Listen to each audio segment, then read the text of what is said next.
This episode is sponsored by State Farm. Choices are great. Like with your podcasts, you get to choose what you want to listen to.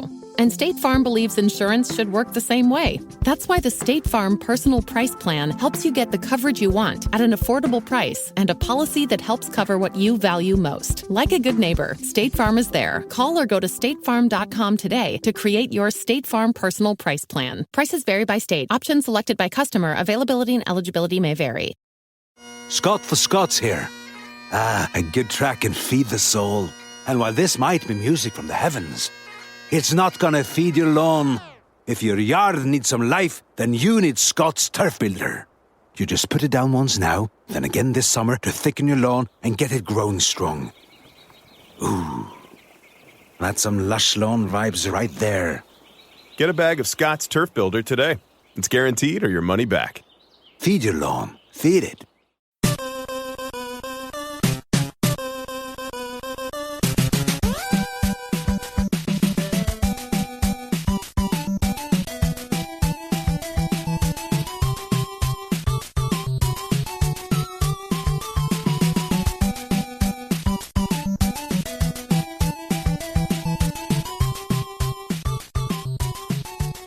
Welcome to the family here on Purple Mafia. I'm your host, Paladino Joey, or Joey Awajan. Purple Mafia is available on the sportstuff.com, iTunes, Stitcher, and Double Twist. Well, we're back on board once again to talk about yet another Minnesota Vikings loss. Yep, they're fourth in a row. It's just more of the same, just maybe a little bit more of a cherry on top in a sense with the... Well, I mean, Sam Bradford, extremely efficient. Offensive line was good for a little while until later on. Geez, this is bull crap, isn't it? 26-20 victory for the Washington Redskins in the nation's capital. I might as well say this right now. 8 years ago, I said that I did not vote for Barack Obama, but that I would give him a chance, and I, was congratulating him on winning the election. Well, this time around, I did vote for Donald Trump. So I am mentioning it, I'm admitting it, and I'm asking those of you out there that are not happy to please do the same thing that a lot of us did 8 years ago. Please give him a chance, hope for the best, that type of thing. That's what I did. I ended up not agreeing with a lot of things Obama did. Some of you may or may not agree with some of the things Trump may or may not do. It's going to be a very interesting next 4 years and possibly 8 because, well, obviously, very often presidents get reelected. It's just, you just never know the future. You just never know what the future is going to hold. I'm optimistic, hoping for the best year. Kind of exciting. It was a very exciting election night, that type of thing. So not trying to get into politics or anything. I'm sorry. Again, just hoping those of you will be respectful along the way. And it's just fitting that we're playing in Washington, D.C. at the end of this historical election. You got to admit it's fascinating what took place. I never believed the polls. I never did. A lot of us did. A lot of us didn't. The media does like to do what they like to do. And we'll leave that as is. So let's get to the Vikings. I may jump into it a little bit more here and there. Again, not trying to get political, just talking about the events of it. That's all. Not trying to say you should say this, you should agree with that, you shouldn't agree with this. You know what? At the end of the day, I don't like people telling me what I should feel either, so I won't tell you how you should feel. Sometimes on Facebook I post things, but I'm not demanding people agree with me. And you know what? Nobody should demand I agree with them either or other people. Anyhow, Washington Redskins, well, they won this election or whatever you want to call it, and I picked the Washington Redskins to win. I will say one more thing. The last several presidents, at least into their opening vote, I kind of predicted it back in February of the year, and I did it again. I'll just leave that as is. You can just feel the momentum coming. You could feel the momentum of Obama coming back in 2008, and you could feel, in my opinion, the momentum of Trump coming in 2016. I felt the momentum. You get a vibe from how people think, and it happens the way it does.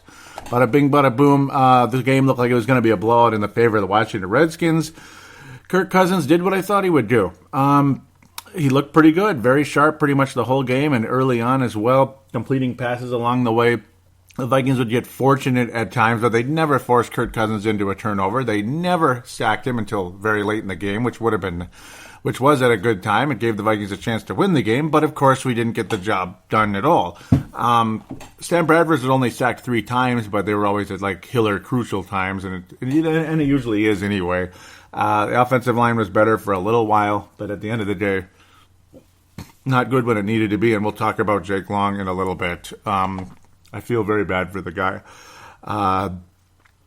Dare I talk about it now? I'll save it for later, I think. I'll save it for later. 14-0 Washington early in that second quarter. You just figured, here we go. And the Vikings never win in the nation's capital, except for 1993 when it helped them make the playoffs. The Redskins were not nearly as good that year, that type of thing. 2 years removed from a Super Bowl championship season. Joe Gibbs was on his way out just because he was just kind of stepping aside for a while before he would come back later on in the 2000s, believe it or not, much later, to my surprise. Watching the Redskins, man, they're not bad. They're a team that's definitely capable of winning the division. They won it last year, that being the NFC East. They're not going to win it this year because the Cowboys probably are. We'll talk about that in the second segment, though maybe Pittsburgh may have something to say about that today. In another crazy division over there. The NFC North just keeps getting worse and worse. By the way, again, we'll save that for segment number 2.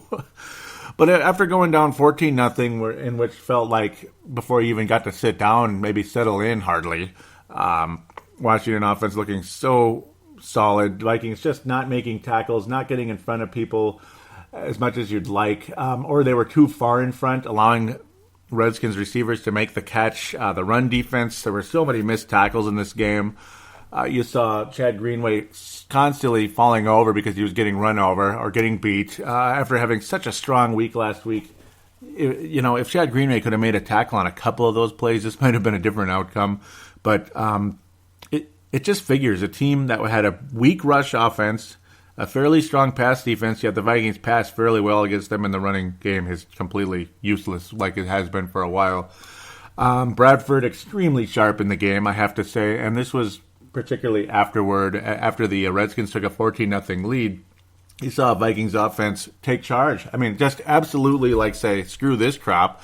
They started playing in a much faster approach, showing more urgency, and you saw Stephon Diggs get open 36 yards down the field, just like that. Boom. He ended up with 13 catches on 15 targets, 164 yards on the day. No touchdowns, though, and that's, again, a bummer. But at least you saw the Vikings get in the end zone a couple times with the passing game in the red zone today, and that was good. They converted twice in the red zone, in the end zone. That is awesome for the Vikings, not just getting field goals, but scoring touchdowns, of course. But the thing is, the Vikings tie the game up so quickly. Just very efficient offense, completing passes to Kyle Rudolph, Stephon Diggs especially. Patterson, again, dropping a pass that should have been caught. Most of the time, though, just short plays. Running game as garbage as always. McKinnon made a nice solid run on his first run, and the rest of the way, pretty much nothing. You saw a little reverse from Adam Thielen, which helped the Vikings get a first down later on in the game, which you hoped would lead to something, but of course it didn't. Hillman only saw 4 rushes in the game, and they were not in good situations. It seemed like they had 8 men in the box in those deals. And Matt Asiata is what he is. I mean, the guy lacks the special skills to get the amount of attention he does, and it drives you crazy. Asiata, if you had a good offensive line, and of course he was in the role he was in last year because Adrian was healthy and McKinnon was kind of sort of like a number 2, number 3. They were interchangeable depending on the situation. It seemed like Asiata was the number 2 running back most of last year, but you might have been able to use him in short yard situations, but when you get no push from the offensive line, and the guy doesn't break tackles for anybody's business, he just pushes through if there's a hole. That's when his skill, if any, which really isn't his skill, it's just his strength, can be a factor. But in this case, it really wasn't. You did see him break through once on the goal line. He finally got in, but outside of that, it was just the same old thing. It was this right here. That's all it was. I mean, that's all it was the whole bleeping time. Same old story. 2 yards, cloud of dust. No, that wasn't 2 yards in a cloud of dust. It was just cloud of dust. Line of scrimmage in a cloud of dust. The Vikings' run offense is absolutely pathetic. The only way to go forward pretty much is some quirky play with Adam Thielen or Cordero Patterson. Again, Cordero only 17 yards receiving today, just lousy. Wasn't used that much, and he dropped a very catchable pass. I couldn't believe it, but luckily there was a roughing the passer along the way on one of those drives, which ultimately led the Vikings into the end zone in the second quarter. Thank you very much for that. But, and of course, after the Vikings tied the game up with just an aggressive offensive approach, the Washington Redskins are forced into a fumble. That was awesome. Gotta love that. Chris Thompson, who was frustrating at times, but certainly not nearly as frustrating as Rob Kelly was out there. Nice forced fumble there. The Vikings finally force a turnover. It's like a miracle. How exciting is that? And then you get down the end zone and score again, but then something funny happens. What do you think it was? Well, a guy who was 2 for 2 from extra points in the day, so that's good because you're supposed to make like 99% of your extra points. Okay, we'll say 95 just to give him a little break, especially because it's a little bit further away now, but he missed again. Yeah, and you know who he is, right?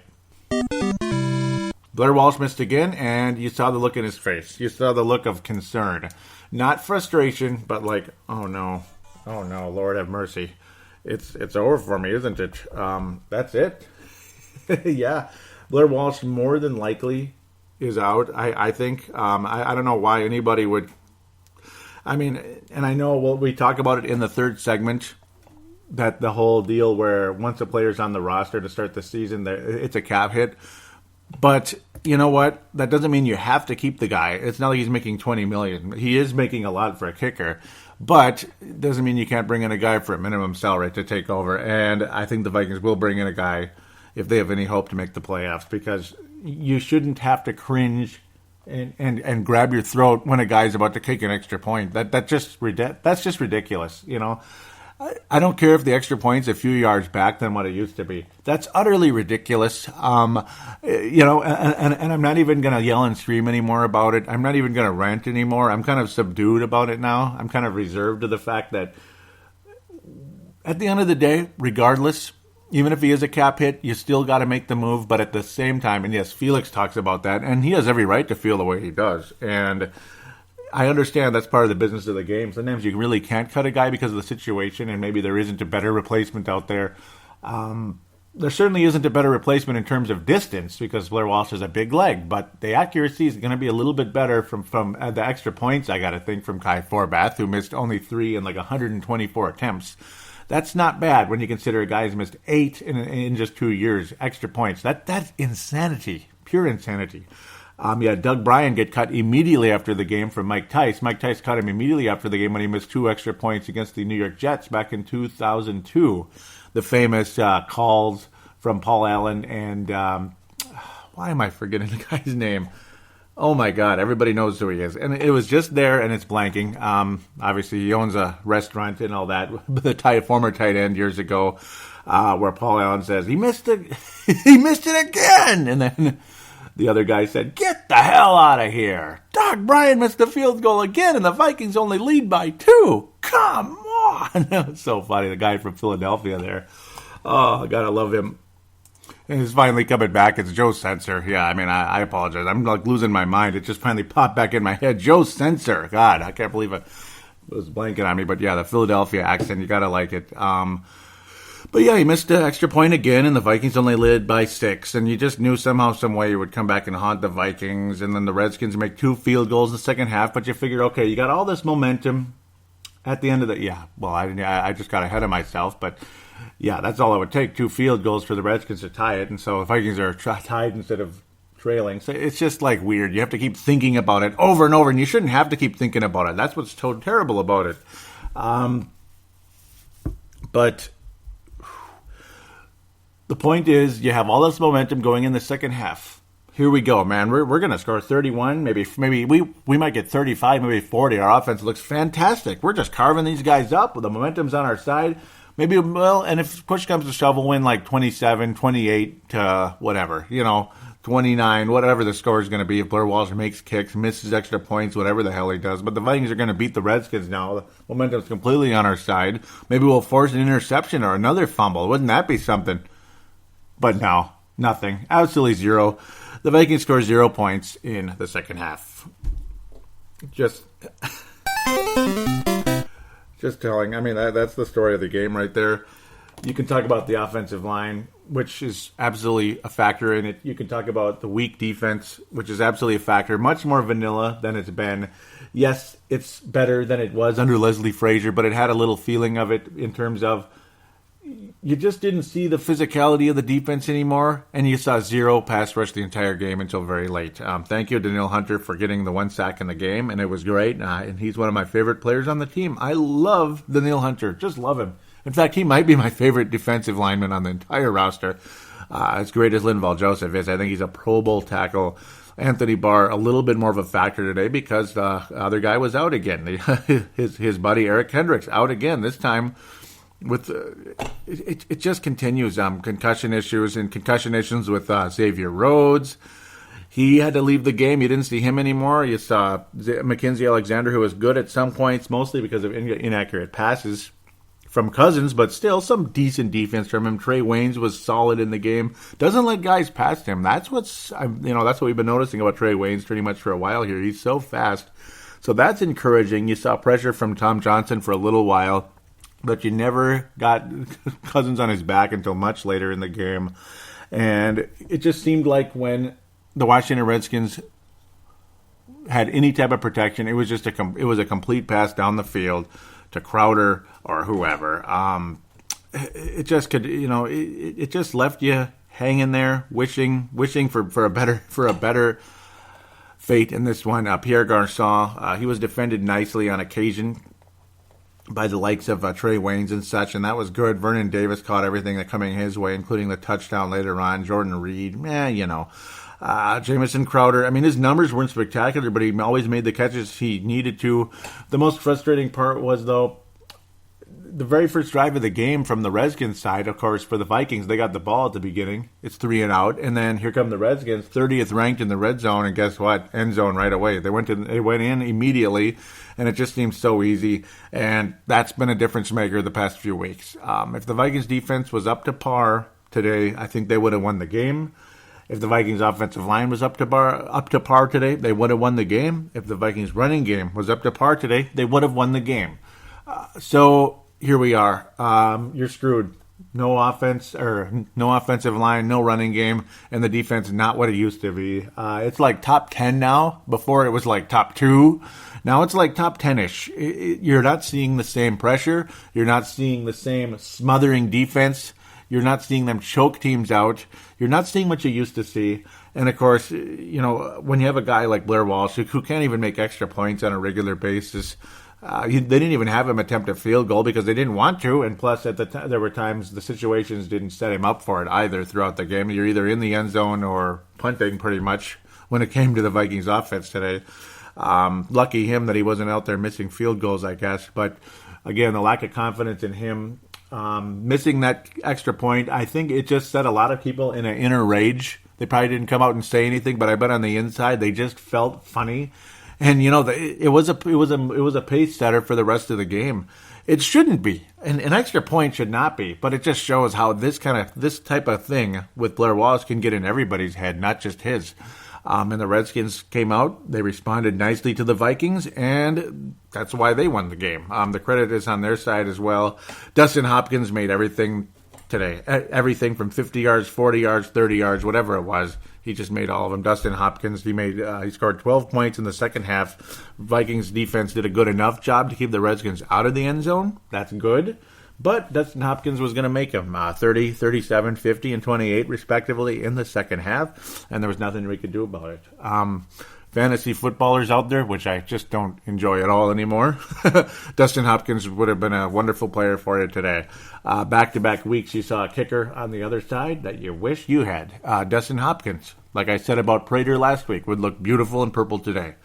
That guy can kick in his sleep, it looks like. I mean, just fantastic. Very accurate. He makes everything he needs to. That's good. What I did enjoy today was the passing game from Sam Bradford, and I'm sure most of you did as well. Kirk Cousins, I mean, if you like to see the ball in the air and not on the ground constantly, not just running the ball, this was your type of football game. Kirk Cousins, 110.9 quarterback rating, Bradford 104.9, and it would have been much higher if not for a key interception in that fourth quarter when the Vikings were driving what looked like it could have been a game-winning drive. It was heartbreaking. Vikings were down by 3, and you believe the Vikings still had a chance here. There was a nice drive. They were making good plays. But then all of a sudden you noticed Bradford was throwing the ball a little bit lower. It was kind of weird. You know, like the pass that would have been a completion to Stefan Diggs. It's like he wasn't sailing the ball today like he was earlier in the season. Just sail it in there because the Washington defender wouldn't have been able to deflect it. But he was able to because what are you going to do? Mason Foster, that's who it was. Or was it Fuller? It was either Kendall Fuller or Foster. Obviously one of those two. I think it was Foster. Yes, it was Foster.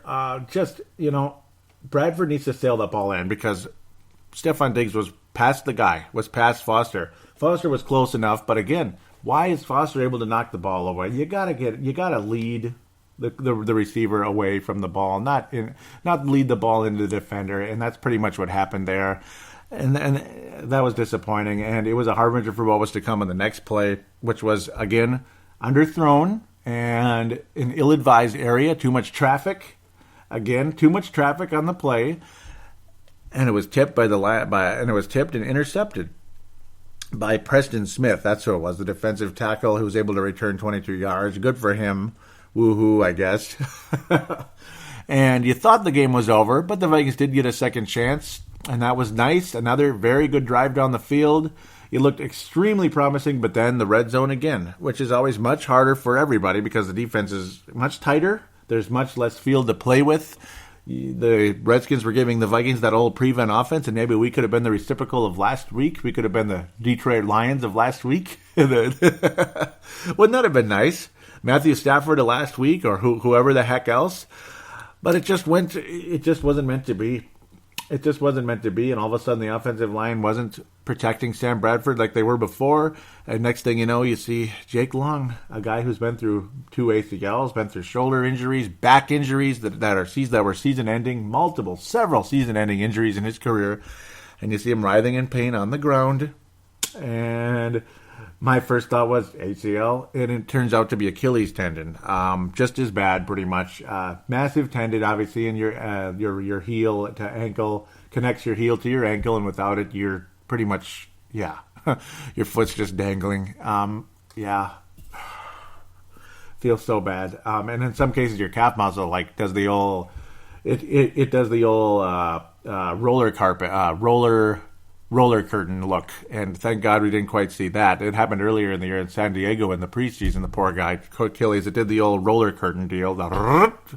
Yeah, that's really freaking nasty. Because the muscle was flexing at the time. The muscle was contracting like it does. In this case, nothing was visible, so that's good, but I feel terrible for Jake Long. Achilles tendons take about 9 months to recover. They take 6 to 9 months to recover. He's had so many injuries in his career. Don't know where to go. Again, multiple ACLs, shoulder, back. I don't know. The fact that it wasn't an ACL is probably a good thing, considering he's had multiple of those. That might be the end of his career right there, figuring his knees are just they're not going to make it. But obviously the ACL, the foot strength, and all that, when you're an offensive tackle, left tackle, to go down like that. And it was fourth down on the play, so you just knew what was going to happen on the next one. The Vikings were on the 11-yard line with 11 seconds remaining. You just knew what was going to happen, not the 11, the 20-ish and 20-ish. And you just knew what was going to happen after that.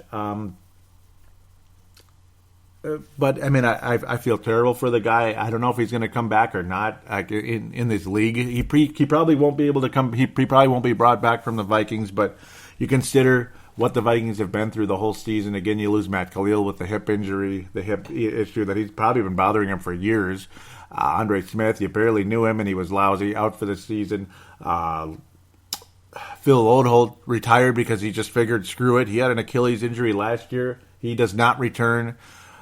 So here you are. The one guy who looked like he was going to be a positive, other than Joe Berger, who's been all right. He's been okay. Fusco's not good. He's been it's not even he's disappointing. He's just not that good to begin with.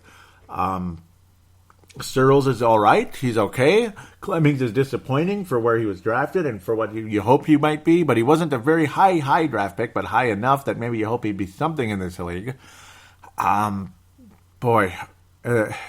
And then you lose the one guy who, of course, was at one point in time a looked on to be a superstar left tackle in this league, and he had the ability, and then the injuries started to take over, and he was starting to regain some of that form. He was clearly the best player on the offensive line. Him and Joe Berger were leading the way, and it was clearly him. He was leading the way, and then there he goes. And like when he gets hurt for size, and that's it. And it just leaves you in a position like, whoa, now what?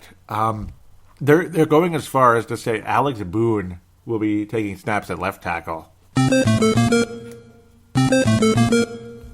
You might as well pack up the season, guys. That's got to be about it. It's been fun. It really has. Yeah. I don't want to be the talker of doom. I don't want to be the bringer of doom and gloom, but it is what it is. I don't have a whole lot of confidence right now. I don't think anybody else does either. You're 5-4. There was a time this team was looking at a first-round bye, looking at home field advantage throughout the playoffs. The road to the Super Bowl goes through U.S. Bank Stadium. The Vikings will not be hosting a playoff game unless they still somehow win this division because Green Bay lost again. And we'll talk about that in the second segment. Just hilarious. They lost again, and they really lost. Oh, unbelievable. But, and Detroit is just doing what they're doing. We'll talk about all that in the second segment, like I keep saying. Now I'm dragging this a little bit, but I don't know. I mean, you just got to hope for the best going to next week. That's about all I can say. It's Detroit's bye week. I figured it was because they're the only team that's played as many games as they have. They've already played 9 games this season, so down they go. Good for them. They're in first place now, or they're tied with us. Actually, they are in first place because they own the tiebreaker. Told you so about the tiebreaker. There it is. Now it's rearing its ugly head. Congratulations, Detroit Lions, NFC North Division champions for 2016, barring some type of shocker. Some of you out there that didn't think Donald Trump was going to win the presidency, barring a miracle, well, Detroit's the Donald Trump of the NFC North. I mean, without a doubt. Green, I don't even want to get into it. Yeah, whatever. The player of the game, the Fran Tarkenton Award, is going to Stefan Diggs. He was fantastic. He's the guy we remembered. Great plays. I would have given a Fran Tarkenton Award to Sam Bradford, but the underthrows late in that drive that helped cost the Vikings the game. That interception was brutal. It was not helpful. It killed us. It wasn't just a lucky little tip, and yes, it was lucky that the freaking guy caught it. I thought it was pretty lucky, but good on him, I suppose. But there was a reason it was tipped, because it was underthrown. It was in the wrong place, wrong time, and that sucks. So no Fran Award for Sammy today. Stefan Diggs is looking like the MVP of the offense this year. It's between him and Sam as we head closer and closer to the end of the season in January, February, whatever. Well, not February. I don't think so. January. The GOAT, the whatchamacallit of the game. Not the GOAT, not the greatest of all time, right? No. Christian Ponder Memorial. Yeah, it's like, do you want to just say the injuries? Do you want to say Blair Walsh? Yeah, he missed an extra point. He's the general Christian Ponder of the team. He's like the enigma. He's the urban legend as to why this coaching staff is so damn stubborn. I'm going to give it to the coaching staff because they continue to force and Matt Asiata. Matt Asiata and the coaching staff are getting the Ponder Memorial because they continue to force the ball to him in the short yardage situations, and it never works. Sure, he finally got in the end zone once, but it was like once. I mean, it's like, seriously, earlier in the year, okay, but I'm sick of seeing Matt Asiata on 3rd and 1, 4th and 1. I'm tired of looking at it. I can't watch it. It's like turnover on downs. Come on, defense, start to, get ready. Get your helmets on if they're not on yet. Get your asses ready, for the punt team. Punt team, get ready. Get out there and get ready, because we ain't getting it, with this stupid guy, this stupid situation, this offensive line and this tackle. this running back. The coaching decisions and Matt Asiata. The coaches right now, Zimmer and Shermer, for forcing Matt Asiata in short yardage situations so many times. I can't watch it anymore. And for keeping Blair Walsh as long as they have. It's embarrassing. I understand it's a salary cap situation, but there are ways to work around it. You are professionals. This is your job. You're better at it than any of us could be. Come on. Don't tell me you can't cut Blair Walsh. Don't tell me that. Lies. Sorry. And I'm not taking a shot at anybody out there either. Of course, I will take a shot at Zimmer and Spielman and others out there that are being very, very, very stubborn about this. I can't take it anymore, man. And I have every right to say it. So there you go. Let's take a break. Let's calm down a little bit and let's chill. Put our feet up and enjoy the NFC North and NFL Roundup right after this.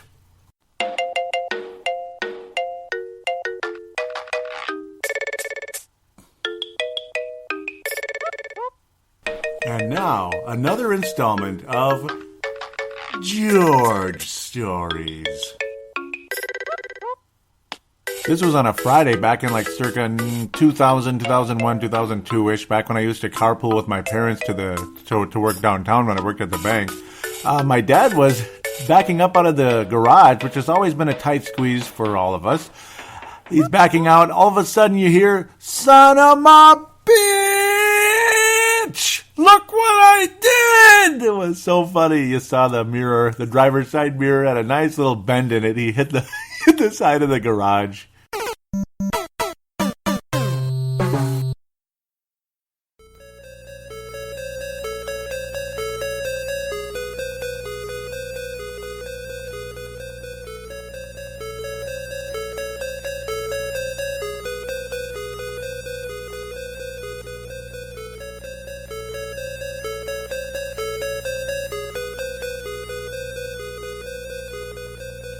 And we are back here on Purple Mafia, segment number 2, the old Roundup segment, NFC North Roundup and check around the NFL.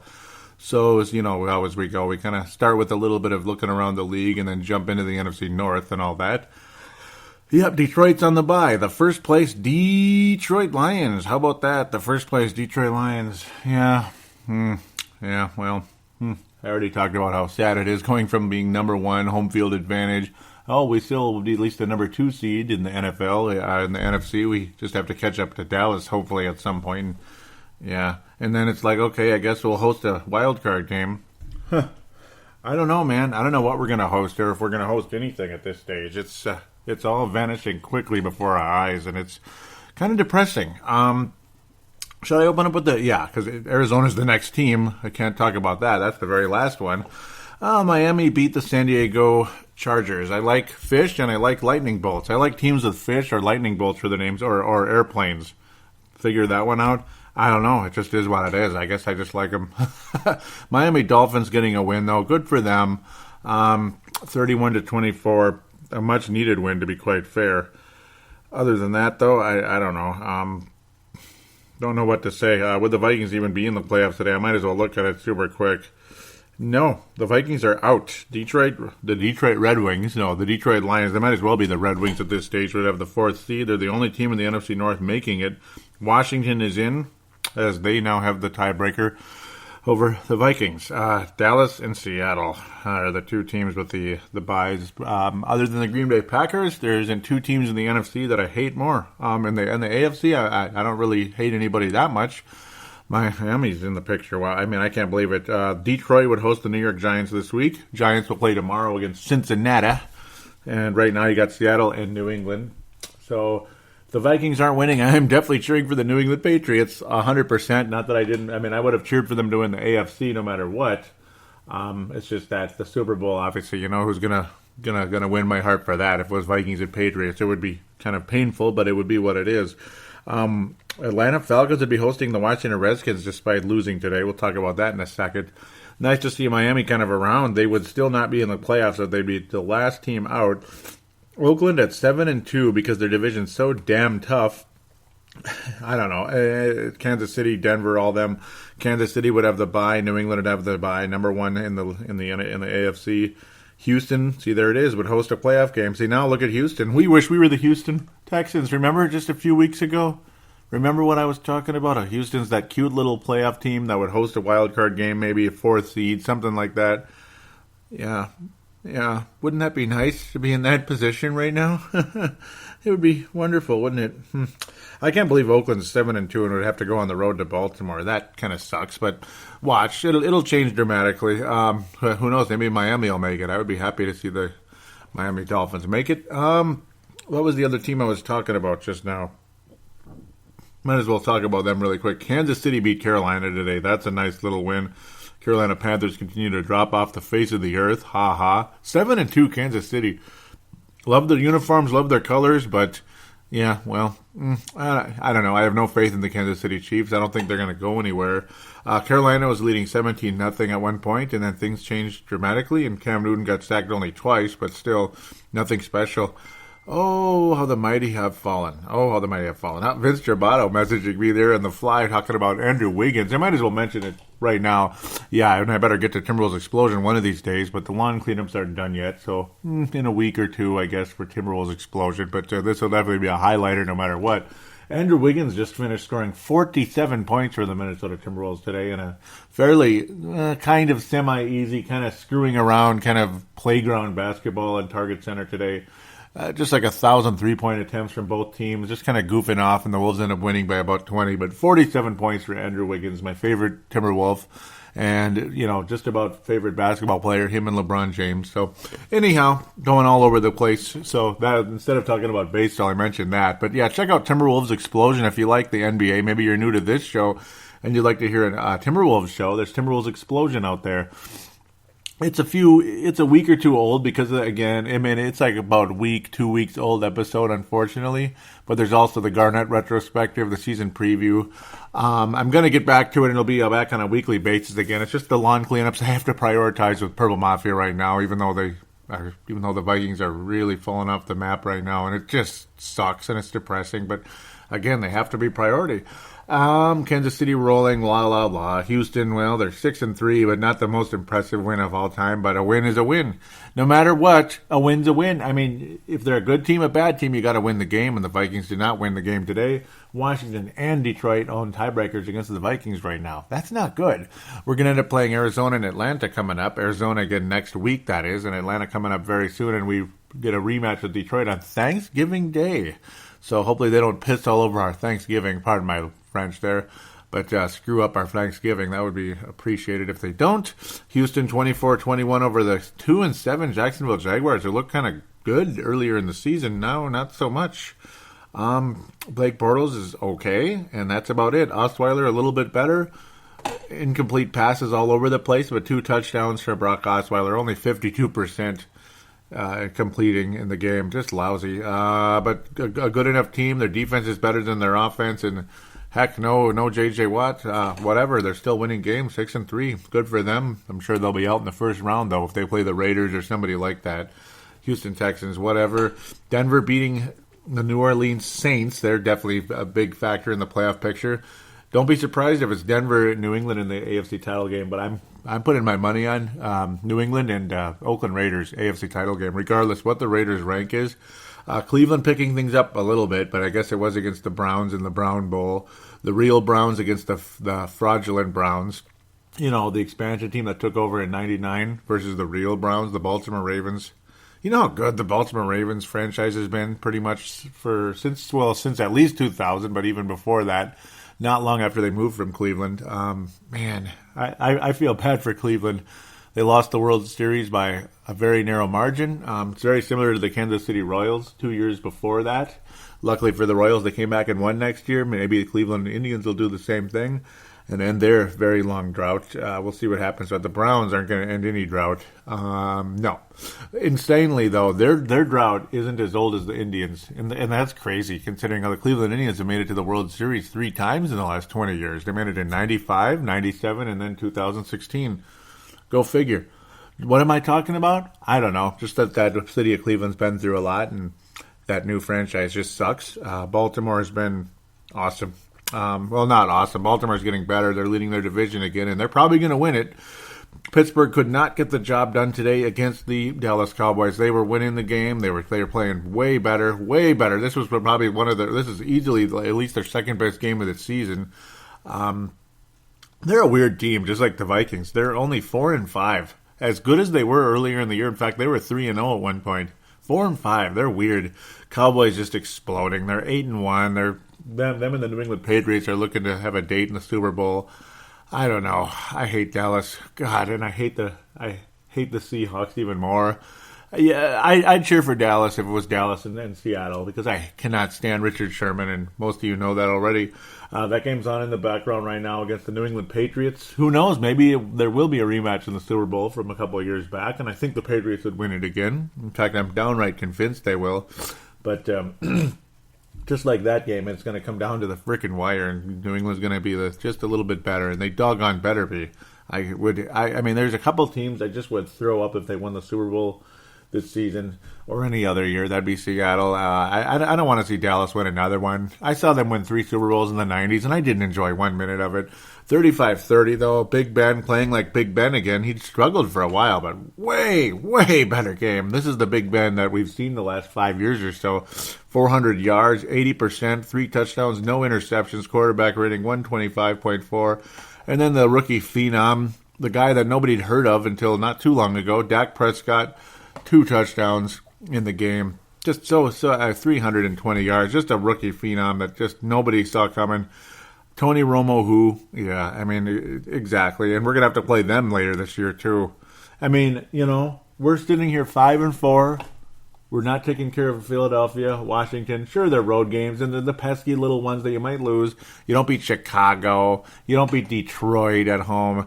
And then you got Dallas coming up. I mean, Arizona coming in next week. Hopefully, we'll see. That's like that's a must-win game when you consider you got Dallas and just some other tough ones coming up. Of course, you're going to have to go to Green Bay at some point. That's not going to be fun either. I'm trying to remember. I mean, I just mentioned there was another super tough one, and I'm losing my mind here.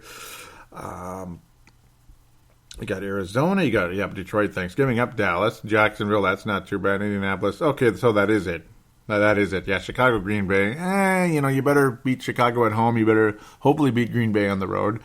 Dallas, though, yuck. That's not going to be easy at all. And Arizona's not that easy either necessarily. But luckily, it's a home game. I don't know where to go. Dallas is 8-1. That sucks. Where else? Los Angeles and the Jets. 9-6 game for the Los Angeles Rams on the road in New York, and that's it. I'm not even going to go into it. Chicago is terrible. What the hell? 36-10 in Tampa, Florida. The Tampa Bay Buccaneers roll over the Chicago Bears after Jay Cutler looking fairly impressive early, and the floodgates opened and things changed dramatically. After that, I'm not sure what's going on. There we go. New England in the end zone, and they're taking the lead right before halftime. Gotta love it. Oh, yeah. LeGarrette Blount rolling right into that end zone right there. Seattle Seahawks walking up the field with the stare that they like to make, and when the other team just scored a touchdown. Great. New England's leading. Good. Yes. It's not bandwagon. I've liked the Patriots for about 20 years, okay? I like every Boston team for the last 20 years or so, like since the late 90s, so please be gentle on me. And it's fun to know that at least one of my 2 teams is doing well. Gerald String is a Denver Broncos fan last year.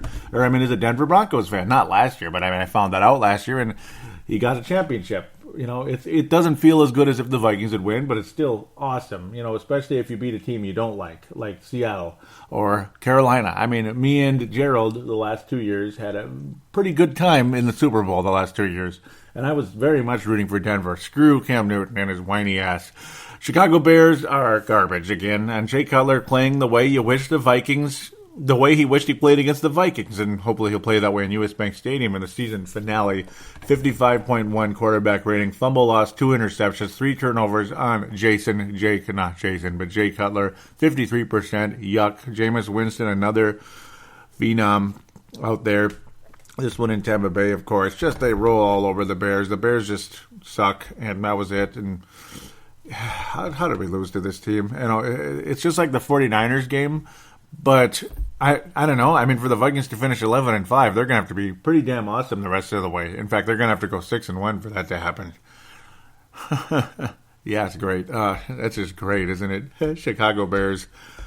Yeah, it's just great. Just wonderful. They're 2-6 on the year, and we just had to hand them one of their 2 wins. It's just great. Great. Yeah, I feel so good about that. Why is this doing this? Now I'm annoyed. What happened? What the heck? Okay, this is like going back in time here. What the? Oh, that's goofy. It was almost as if the Viking game wasn't over yet. Oh, that's right. And John Sullivan was the center for the Redskins too. Yeah, well, yeah. Nobody really even talked about that much. Congratulations, John Sullivan. Resurfacing somewhere. Somehow I knew it would kind of go in the negative side of things. Philadelphia overcame Atlanta, who looked really good early on. Really nice touchdown play from Matt Ryan along the way to put the Atlanta Falcons up 15-13 in that fourth quarter, early in the fourth quarter. But then here came the Philadelphia Eagles along the way, and they finished with a victory, 24-15. They're still undefeated at home, blah, blah, blah. Now I'm dragging this too long. They're 5-4 on the year. And guess who has a tiebreaker over the Vikings? Yeah, that's right. All the tiebreakers are pointing the other way, which to me says if the Vikings don't go on a huge winning streak immediately, they're not going to make the playoffs. They're not going to make it. And that's not being negative. That's not coming up here and ranting and showboating. They're not going to make the playoffs because everybody's got the tiebreaker on us. Atlanta's the other team. That's the one that I was blanking on. I'm just going crazy. Well, we're not even playing Atlanta. I'm getting them mixed up with another team. I don't know why I thought we were playing Atlanta this year. That's where I'm going crazy. I thought we did, but no, we're not playing Atlanta this year. I don't know why I thought that. I'm still stuck in last year or something. Whatever. Falcons, they're still hanging on in the playoffs, blah, blah, blah. Philadelphia won. They're, again, have the tiebreaker, and even they're not in right now. So, boy, we're in trouble. Okay, before we get to review the Arizona game, another team who's not doing so great, and we better beat them. We better. Tennessee beat the Green Bay Packers 47-25. Isn't that nice? Isn't that nice? Oh, man. Isn't that nice? 4 touchdown passes from Mariota, who was rolling all over the Vikings early on in the season opener, and then all of a sudden things changed so dramatically. And here come the Vikings, and then you saw one of the best defenses ever, and you saw an offense that was solid. And yeah, I mean, remember that feeling? It just seems like 50 years ago, doesn't it? It's like a totally different season, like you had a dream and you kind of woke up, that type of thing. And you're like, wait a minute, did that happen or was I just dreaming? You know that dream when you're with your high school crush and she likes you very much, and then you wake up and like that never did happen, did it? Oh crap. That wasn't real. You're just dreaming. You're not. It isn't 20 years ago or whatever it was. Tennessee's 5-5 too. I mean, they're kind of hanging around in the playoff hunt over there at Nissan Stadium. Green Bay's 4-5. I don't think anybody saw that coming. Nobody wants to win the NFC North except Detroit, and they're winning the NFC North. They're in first place officially because the Vikings lost to Detroit last week. Just little tiny things. Just knock a pass away, call a timeout, make an extra point, make a field goal, something. Yeah, funny how I'm going back to that, but just little things. Vikings would be 6-4 right now at a minute, 6-3. Just that, they'd be 6-3. Isn't that insane? Or maybe Sam Bradford doesn't like underthrow the pass and it doesn't get intercepted. Maybe we get in the end zone and somehow miraculously stop the Washington Redskins. Maybe Blair Walsh makes the extra point at the end of the game if he is facing that situation.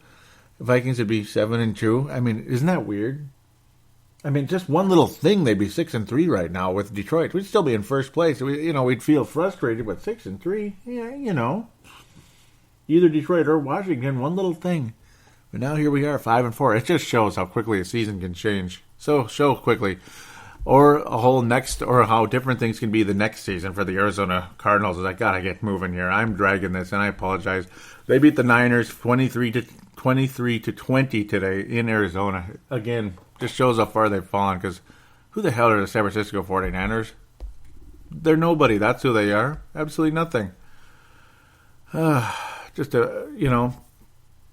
Arizona's not what they were. Carson Palmer can't stay healthy for the most part. They're only 4-4-1 on the year. Remember, they were 13-3 last year, and they beat the Vikings by this much, and we were so excited. We thought maybe we were going to come back and get past them. We survived Seattle. Blair Walsh makes the kick. I got to stop it, but one way or another, maybe Josh Robinson doesn't leave Baldwin wide open down the field. Maybe Adrian doesn't fumble after catching a pass. It's not just Blair Walsh. It's all the above. All of them screwed us. And then maybe we would go to University of Phoenix Stadium and beat the Arizona Cardinals. Very possible. Then you run into Cam Newton and just maybe there's a really good pass rush against him. And something magical happens. You see a miracle. Maybe the miracle in North Carolina. The Vikings have had a great record against those Carolina Panthers. Who knows? Now, all of that is just completely irrelevant. The Carolina Panthers, who look like they're going to win a couple Super Bowls, they're irrelevant too. San Francisco was 1-8. Gosh, 4 years ago, they look like an upcoming dynasty in this league. And they're 1-8. Just awful. Then you have Michigan. Kicking ass with the same coach, who should still be the coach of the Niners, but he's not. Oh, that guy. Well, I would never watch this game if I was paid to watch it because that guy was the quarterback of the Niners, Mr. Kneel Down. I'm not going to watch a game with him playing if he's going to have that attitude. So go ahead and take offense to that statement. I said it. So I think more of you like it than don't like it. The other guy, though, Carson Palmer, just good enough. Nothing special. This is the Carson Palmer that you got to know with the Cincinnati Bengals the last few years he was there, the post-ACL Carson Palmer. And this was the Cincinnati ACL, Carson Palmer, not the Arizona ACL. Luckily for them, he had a very good season last year, post-Arizona ACL. But, I mean, this is the inconsistent, the bad Matthew Stafford, lots of yards and everything, 1 touchdown, 2 interceptions, and he lost the fumble. Just like not Aaron Rodgers, but just like whoever. Jay Cutler, 3 turnovers in the game, and not so special, but they still won against a team that's not very good. I barely know anybody on San Francisco anymore other than old Neil down over there. Ugh, whatever. Yeah, enjoy your contract. You're making maybe 5 times more than you should be because you're not even good anymore. Yeah. Oh, excuse me. That was nasty. That's about how I feel about that guy. Arizona, where do you go with this? Larry Fitzgerald's aging, but still very good. He had 133 yards in the game. Michael Floyd is still a very valuable number 2 receiver. He wouldn't look bad in purple. Remember, there were even rumors about that. There were rumors about Fitzgerald in the past. All very familiar names at Arizona, and then Honey Badger just can't stay healthy. He's out again, which I think really helps Sam Bradford coming into this one. Honey Badger's out again. I mean, that guy, I don't know. There's always somebody that can't stay healthy out there. Bruce Arians has had a good defense there in Arizona. It's time for the Vikings defense to look good against an immobile quarterback who's been injured many times and is inconsistent. That's Carson Palmer. An offensive line in Arizona that isn't that great either. They don't have the best running game you ever saw in Arizona. I mean, the Vikings need to take care of business in this game. David Johnson's okay, but barely anybody's ever heard of him. Vikings have to win this game. I mean, what more is there to say? Arizona's not playing very well. Their defense is not what it was. And again, Honey Badger. Every time Honey Badger goes out, it's like Arizona's screwed. It's a very demoralized team right now.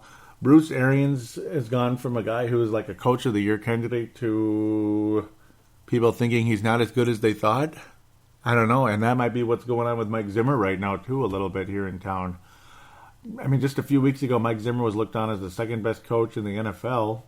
And now, I don't know. I mean, I don't know. Mike Zimmer's not looked on as the same thing right now. Lots of questionable decisions along the way. The stubbornness with the kicker. The defense not looking what it was before. I don't know if the team is rebelling or what's the deal. I don't think they are. But players aren't in the same positions that they were before. You're seeing a more vanilla approach compared to what you saw before. And I don't understand it. I'm having a really hard time. But put it this way. if the Vikings can't beat the Arizona Cardinals on Sunday, a team that's as demoralized as we are compared to what they were last year, I don't know. I mean, the Vikings might not only not make the Vikings will not make the playoffs. No chance. Absolutely zero chance, because that'd be their fifth loss of the year. That doesn't eliminate them mathematically, but morally, they're done. They're out. And you're looking at a team that just will have no confidence they're going to beat anybody. They have to win this game and Thanksgiving. They have to win both of them. There's just no frickin' excuse. There is no excuse. The Vikings have got to win the game. You have to take advantage of a defense that's not playing as well as it used to be. Again, is missing one of their best players. Arizona's not going to win a Super Bowl with Carson Palmer at quarterback. They're going to need more often. They're going to need more. They're going to need like a running game of some sort. Sounds familiar, doesn't it? And of course, the receivers. Well, they're still good, but eventually they're going to be done too. Like especially Larry Fitzgerald. Eventually, he's going to be too old. But luckily for them, he's still a great player. Vikings need to beat the Arizona Cardinals. They need to get a pass rush of some sorts. If they can sack Carson Palmer even 3 times, there is no way in hell the Arizona Cardinals are going to win. Vikings need to force turnovers. And I mean, it needs to, they forced 1 turnover today. 1. And you know how I keep saying multiple turnovers are needed to win the game? They didn't get multiple turnovers, and they still almost won. You get multiple turnovers against Arizona, they should beat the game. I mean, there's no excuse. Because Sam Bradford's better than Cullen Paperneck. A lot better than Cullen Paperneck. So there's just no excuse for it. Vikings will win the game. I'm going to predict it. I think they're going to come out with an extreme amount of energy, an extreme amount of urgency. And I think the fan base is going to be behind them. Not just because, oh, we're such great fans and we're the best fans in the world. Okay, we can say that. But there's going to be an urgency from the fan base too. Like, get your asses in gear and take care of this depleted, injured, demoralized football team of the Arizona Cardinals. We are not going to drop down to their level. We are going to get back in the playoff picture now, and we're going to be 6-4, which isn't the worst thing ever. It's a lot worse than 5-0, but it isn't the worst thing of all time. That's what's going to happen, in my humble opinion. I think the Vikings score a significant amount of points in this game compared to what they have in the past. I think you're going to see a crazy improvement in the scoring category. But then again, at the same time, the offensive line is what concerns me beyond belief. But I think this will be one of the tease games that'll make you confident, at least for one game. I think you're going to see an urgency and a craziness. The Vikings will score 28 points if Sam Bradford isn't sacked 17 times. That's the only fear. That's the one thing. That keeps coming back at me is all these injuries. Like a guy like Chandler Jones who had 2 sacks in the game. That's the only thing that I think the Vikings will be screwed if they can't protect at all. But I just keep bouncing everywhere. But I will pick the Vikings to win 28-21. I think they're going to get this Mr. Carson Palmer. Yes, the Vikings will be facing a pass rush, and I wouldn't be surprised by that at all. But at the same time, I do think that the Vikings, I do think Arizona's defense is underachieving compared to what they'd been. And I think the Vikings will somehow attack and get something done. I think there will be a sense of urgency in this game, and the Vikings will win 28-21. And you'll see 4 sacks and 2 turnovers from Carson Palmer in the game. Now I've drug this out way too long. Let's get to Brent Jacobson and into fan interaction.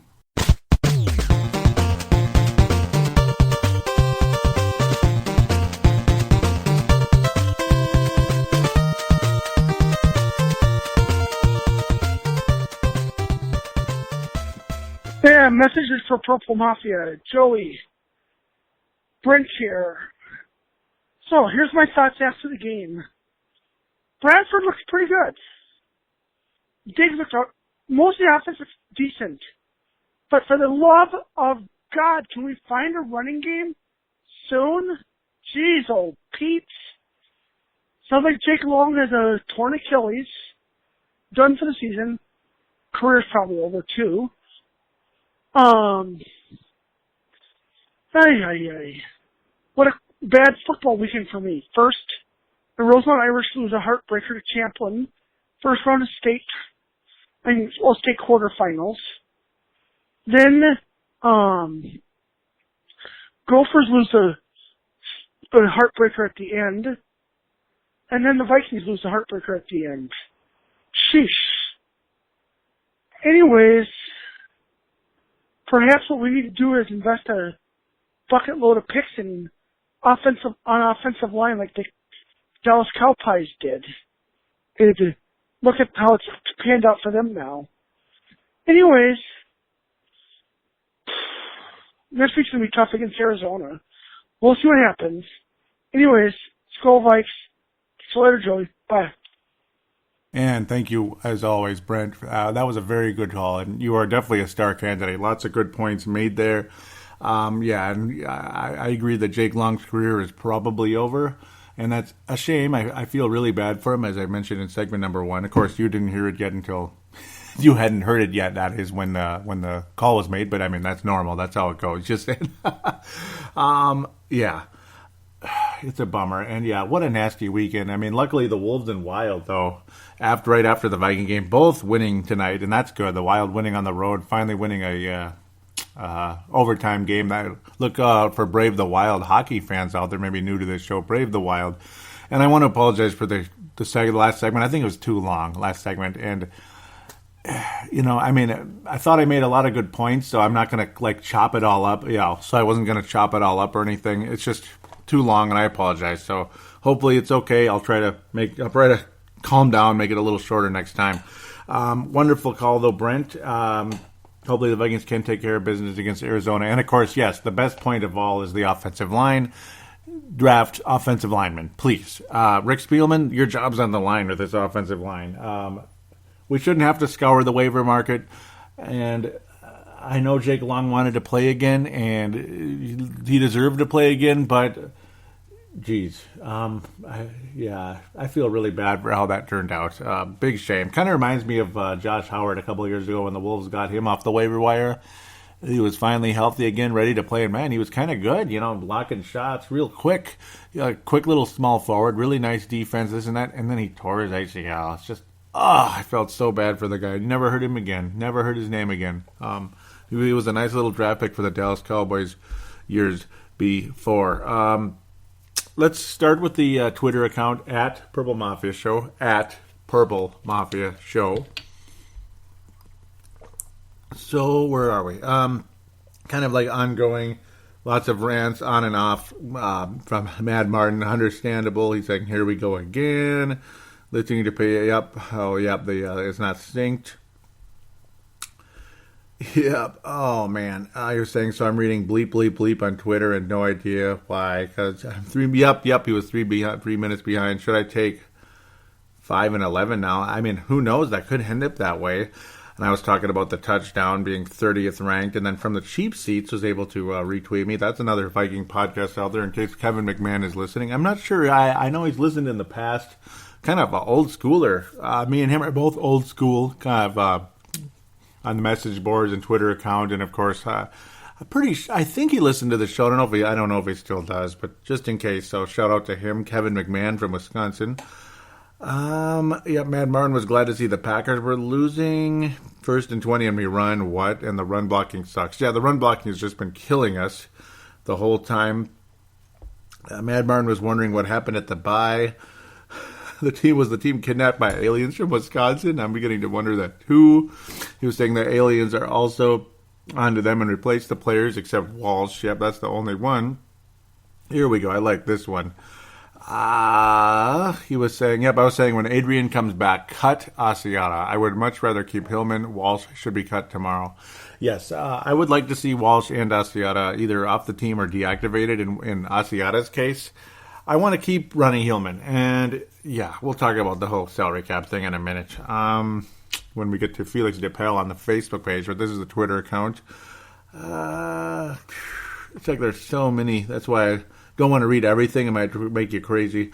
The play calling was stupid. Yep, I do agree with that. In the only 7 plays in the half. It just he didn't understand some of that. Had the D-line even hit Cousins today. Yep, that was mad. Yep, and it took forever until that fourth quarter, and this was a little bit before that.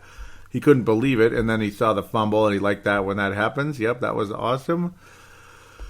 He couldn't believe it. Yep. So we continue saying, so we have run for 31 yards on 19 carries. So this drive passed the bleep out of it, please. Yep. And that was at the end. In all seriousness, do you see a win anywhere? That was a pathetic second half. Yeah, we didn't score a single point, Dave. Not a single point. And he can't believe it either. He says, poor old Long. Yep. He feels bad for Mr. Jake Long. And I do too. I feel terrible for him. How could you not? I was saying poor Long. This season is starting to suck. O-line is cursed. 5-0 to this. WTF. Vikings are the third team since 1970. This is a great stat, and this could make you a star candidate for this week. Because, I remember hearing it earlier. I was going to write it down, and I didn't, so you wrote it for me. Thank you very much, Dave. See, there you go. Out of Northern Scotland there, Dave Mad Martin says. Vikings are the third team since 1970 to start a team 5-0 and lose their next 4 games. 2009 Giants, 1989 Rams, and of course the 2003 Vikings don't count because we were 6-0. Think about that, and that team did not even make the playoffs. It was the old, no, the Cardinals have knocked the Vikings out of the playoffs. Yeah, that one. McCown to Nate Poole. Unbelievable.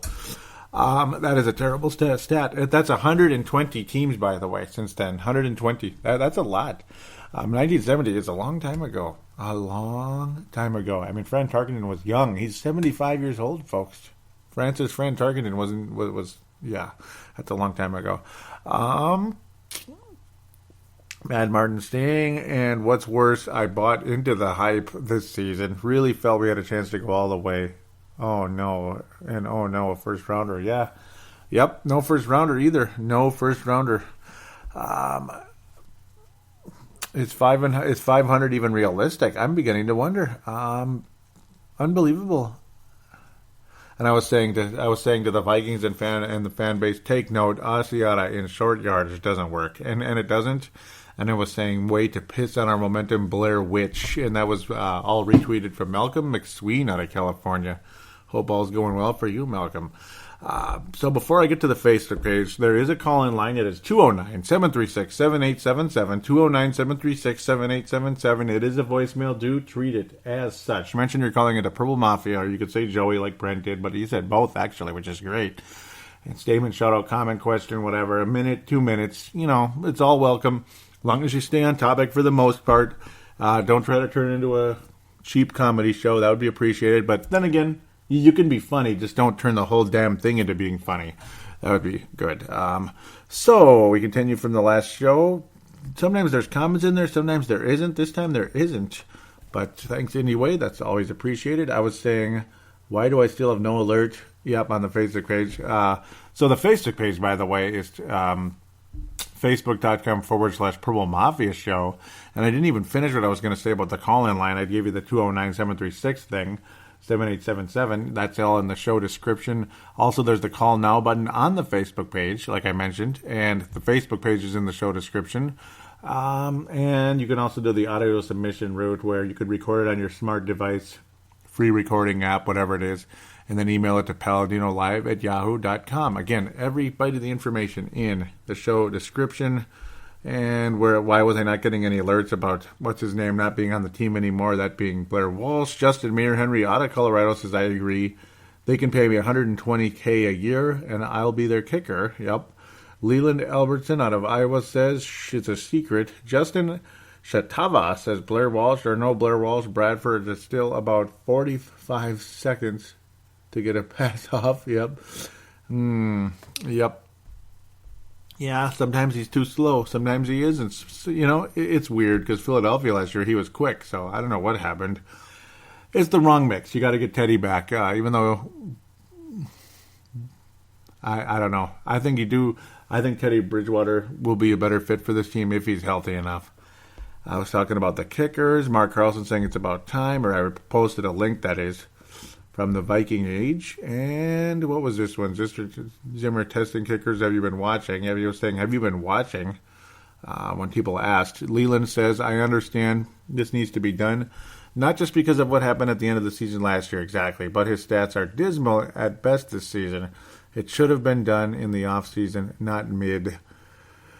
Management seems to be lost in how to operate this team. Yeah, I don't understand. He was saying the players, I wish I could, there we go. The players have been performing top-notch mostly, just bad decisions on play calls. And the sad part of this whole cluster bleep season is the potential to be a franchise team for many years to come was shown for the first 5 games, but sadly it's slipping away. And boy, is it ever, Leland. Yeah, is it ever.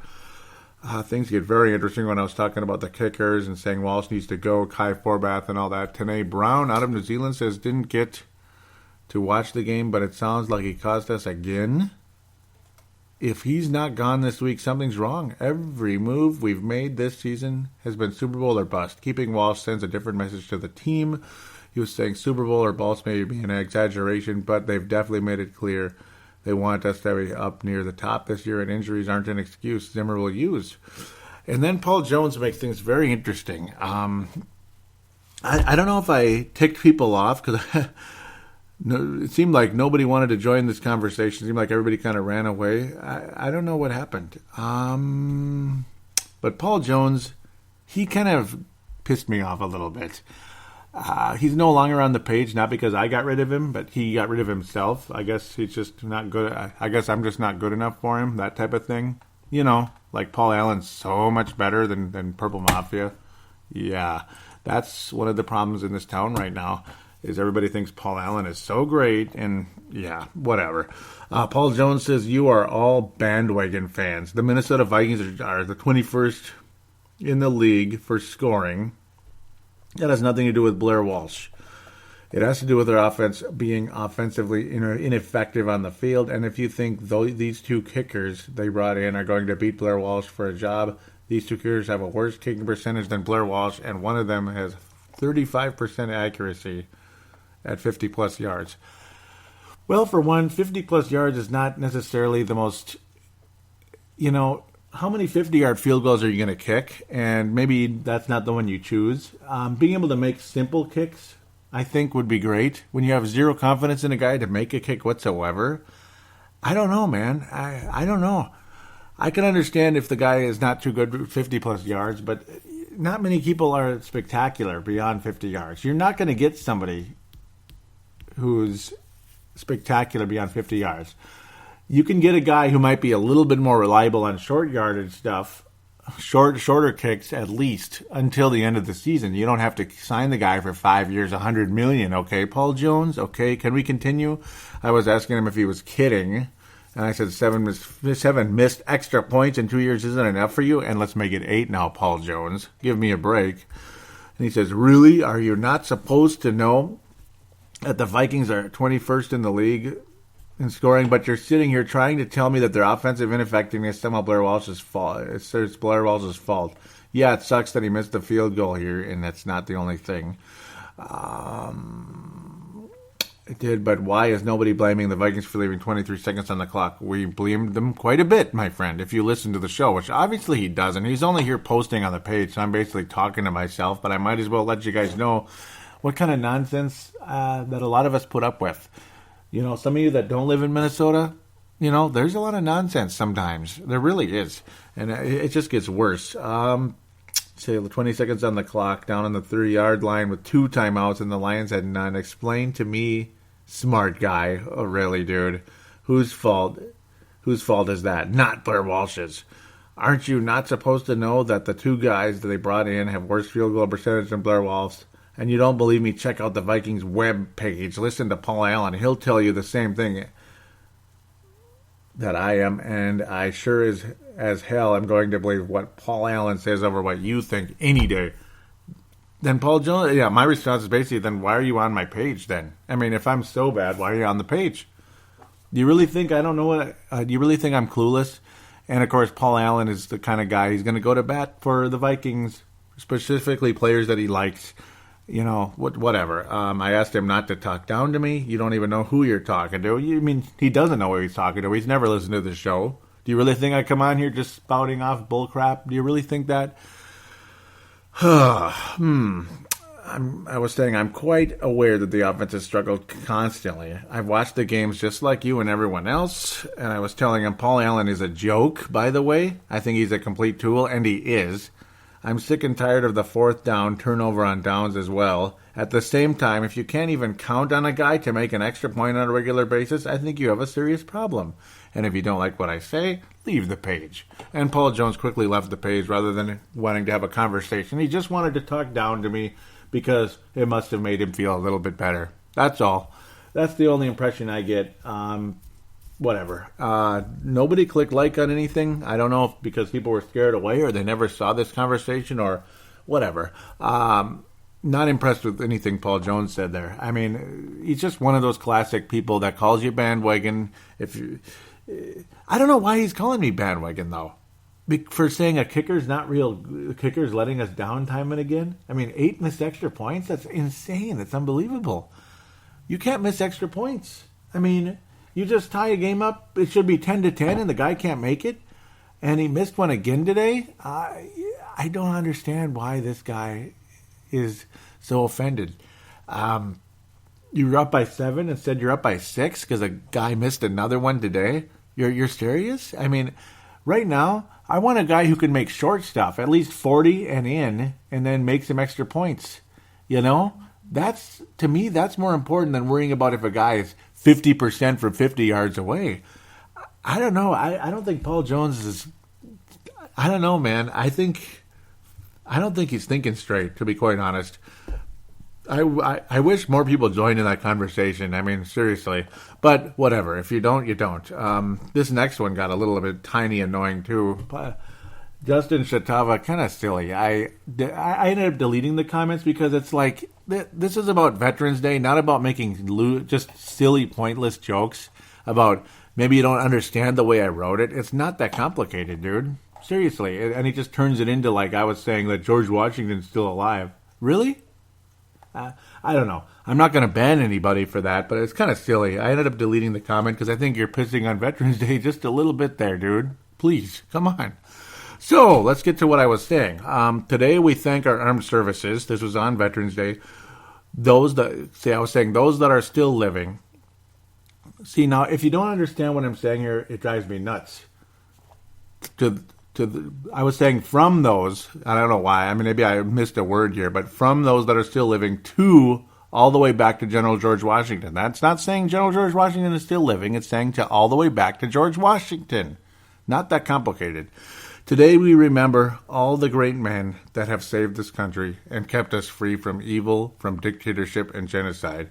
May God bless you all, and may God bless the United States of America. And for the fallen veterans, for the many fallen veterans that maybe in recent wars and all the way back into the Revolutionary War that fought for this country, that gave us what we have, I will give them right now a moment of silence.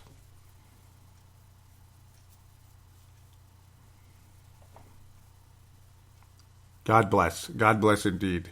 One thing I will mention really quickly, I like what Donald Trump is saying about how he's going to really take care of veterans. I didn't get that feeling from the previous president. The one before him, kinda, not really, not really either. I can't tell you Bush is the greatest thing to veterans either, but I don't think Obama cared much. I don't know. Maybe he cared more than I noticed and that other people noticed, but I don't know. But I do think the new president will be very good to the veterans. Again, not trying to give you political leanings and stuff, just saying I'm hoping that indeed that is the case. I'm stepping out in good faith. Mark Carlson says, thank you, Paladino Joey, and he posts a picture with the Surly Murica. That's like the, it's a, what do they call that, pre-prohibition style lager. So it's a little bit more flavor to it. It's kind of like, it's Surly's taste on the classic gold type of beer that you have every day, meaning it's way higher quality than, say, a Budweiser or Miller, but it's the same style. You get the idea. And then he has his past commander hat on with the pins and the 290. Very cool. Mark Carlson says, thank you, Paladino Joey. Your patriotism is recognized and appreciated. I wish there were more Americans like you. Salute. And God bless you, Mark Carlson. I wish there were more Americans like you, too. And thank God there were enough a couple days ago. But I'll leave that alone. Dave Vicky says, great thoughts, Joey, and thank you, too.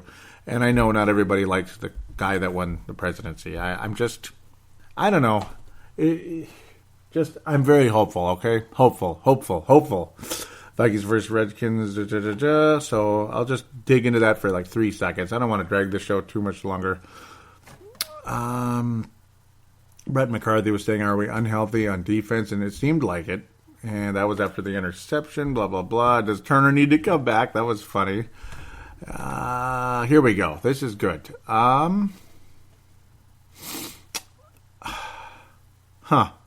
Okay, I don't know where the Felix DePel comment is because it was during the game, unfortunately. Well, basically, he was asking if a player is cut, does it still count against the cap? And yes, if they were on the 53-man roster to start the season, it counts against the cap. But that does not mean you can't cut him. There is a way to work around the cap to get him in. And you may be able to get NFL exempt players in as well. So that's the hope. There is enough cap space to bring in a kicker. Otherwise, the Vikings would not have brought in other kickers. So you can't, because Felix was pretty much dismissing it, saying that's it's not going to happen, so just move on. Yeah, you're saying there it is. The reason why we will stick with Ross the rest of the season, no cap space, end of discussion. That's not true. And I'm not saying it to be argumentative or even to be disagreeable with you. It's just not true. The Vikings can make a move. You're not going to sign anybody for a significant amount of money. It's going to be the minimum, and it's going to be a very small amount because there's only 7 games remaining. So you can't, they're not going to have to pay him for like a 16-game contract. It's going to be pretty small, maybe $200,000. So the salary cap is not going to be a huge problem, honestly. But Felix DePel, definitely a worthy topic, though, and thank you for bringing it up because it is important, and it's good that people know what sticks on the cap and what doesn't. But it's players that are. See, there's players that are NFL exempt that do not count against the cap. You can cut them. But most of the players that were on the 53-man roster are stuck on the cap no matter what. So if you were to cut an Adrian Peterson, that whole thing is staying on there. And then whatever is guaranteed, they get paid.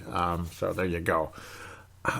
Justin Mayor Henry is saying, rest in peace, Jake Long had one okay game. Right before the play, I said it was going to end in a sack. Garbage. Yep, and that's exactly what happened. And Yankee says, Vikings, being Vikings, work you up with 3 touchdowns just to let you down in the end. And pretty much depressing. We'll get to the post-game thoughts. I was talking about Xavier Rhodes being evaluated for concussion symptoms. Dave Hickey was saying, Dave is out of Iowa, by the way, and Mark Carlson's out of Iowa, for those new listeners. He says, it looks like the whole team is concussed. We had one good quarter in the last 4 games offensively. Can't keep drives alive. Defense is looking porous lately, giving up big plays a lot, and a lot more prevent-ish. It looks like they're just trying to prevent big plays and just tackling the guy afterward. They're not, getting in the way. They're not getting physical. Yeah, Dave Hickey says the Lions move into first place when they're on a bye. Pitiful. The only thing going our way lately is Green Bay sucks. And yes, they do suck. They're awful. This could have been a fun season. We could have won this division in our sleep this year. And here we are in second place. Just let that sink in. It's bullcrap. So, the comments. That was awesome. Justin Mayer Henry. Wow, that's good. Oh, you are a gold star candidate. And Dave Hickey, or Dave Martin. Dave Hickey probably should be too, but yeah, Dave Martin and Brent Jacobson, star candidates. Brent Jacobson will get a star today, for sure. But error, 404, team not found. That is a gem, Justin. Justin out of color. That is a gem. I mean, oh, that's a gem. Oh, Patrick Grant says should have won. Yep, they should have. And he says O-line needs help. Walsh needs to go, among other fixes. And Asiata needs to get less carries or deactivated. Asiata, that is, if I said that correctly. Todd Vandermeer out of Indiana says season over. Right now, pretty much. Yankee says it's those let's run up the middle play for 1 yard that we can't get. That play calling sucks. May I suggest quick play action and throw them off guard? Yes, you can, because I think that would be very smart. They need more play action. They need more quick plays. The Philadelphia Eagles got a lot of quick plays off. And when Sam Bradford runs a hurry-up offense, he's damn good at it. And that's exactly when the Vikings had some success. Just sail it in, Sam. Be sailing Sam like you were earlier this year. I mean, I was thinking Sam the Sailor. Sail it in, Sam, because he did not sail it in the drive where he ended up throwing an interception. The pass before that, you could just see it coming. He did the same mistake on the next play, and it was an interception. Luckily, we had another chance, but then, of course, it all went pear-shaped, and then Jake Long went down with the Achilles, and that was it. Justin Shatava says the worst offensive line in the league loses another tackle. Yep, I mean, and Justin Shatava, always welcome to the thing. I don't know, I got mildly annoyed at the November 11th thing, but I'm over it. You're very, very welcome to the show. Brent Jacobson saying Jake Long has a torn Achilles. I think his career is done, and I think so too. Dave Hickey says we can't give up on the season just yet. I am down on the team.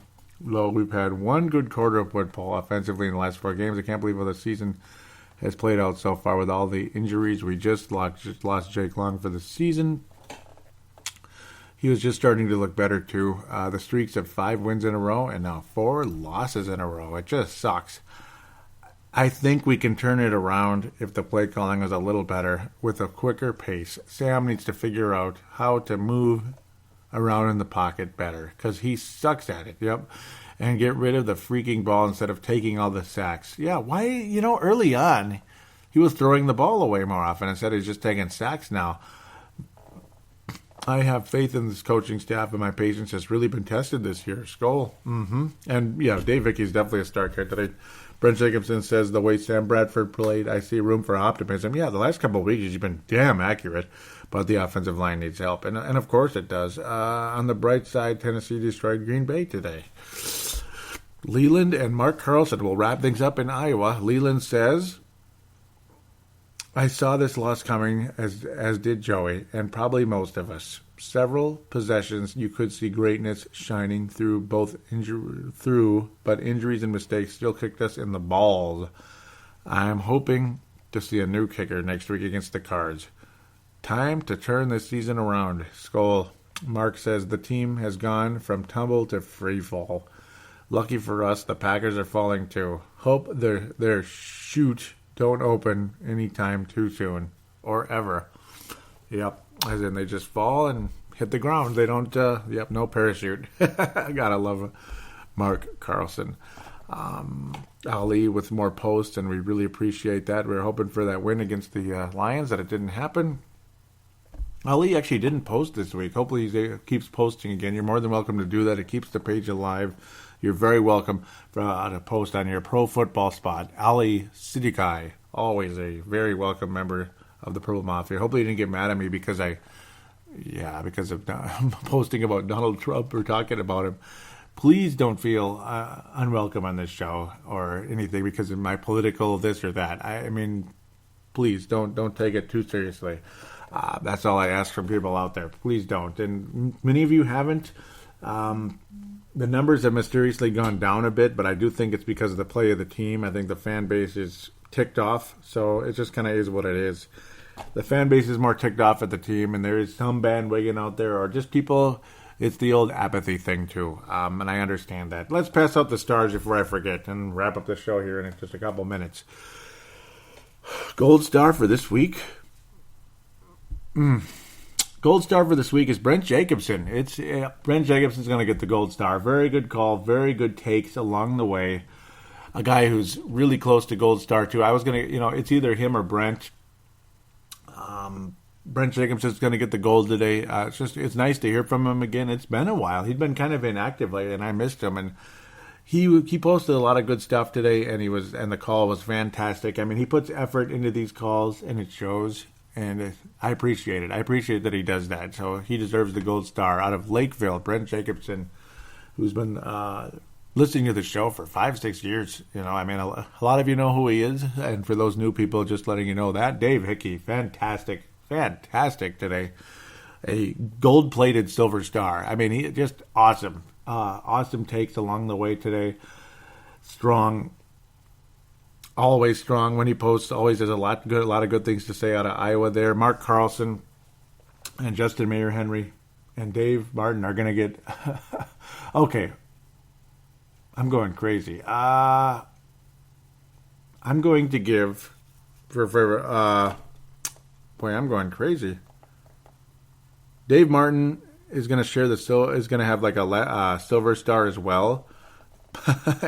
Okay, I'm going crazy. Yeah, I'm going to pass out 3 bronze stars. I'm going crazy. Dave Martin, Mark Carlson, and Justin Mayer Henry are all going to get bronze stars today. That awesome 404, he had to get in there. Otherwise, I was going to give it to Mark and Dave Hickey, or Mark and Dave Martin for the bronze star. But I got to throw in Justin Mayer Henry for that 404. I mean, that was so good. Team not found. That was good. That's that annoying page you get when you think you're going to go to the webpage and something went wrong. Like you typed it in wrong, or it's not what you thought it was. It's .org instead of .com, or it's .com instead of .org, or .net, or .biz, or whatever. You know, who has .biz anymore? It seems like nobody, huh? It seems like that's like late 90s, early 2000s to me. I don't know. Maybe a lot of people do, but I never see it. The .net, .org, you still see it all the time.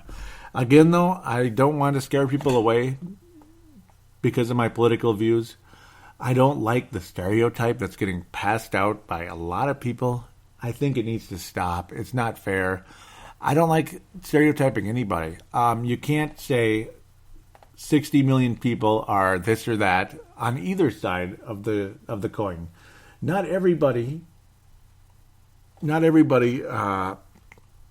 knows the candidates, knows about the candidates as well as other people might know about them. Look at it that way.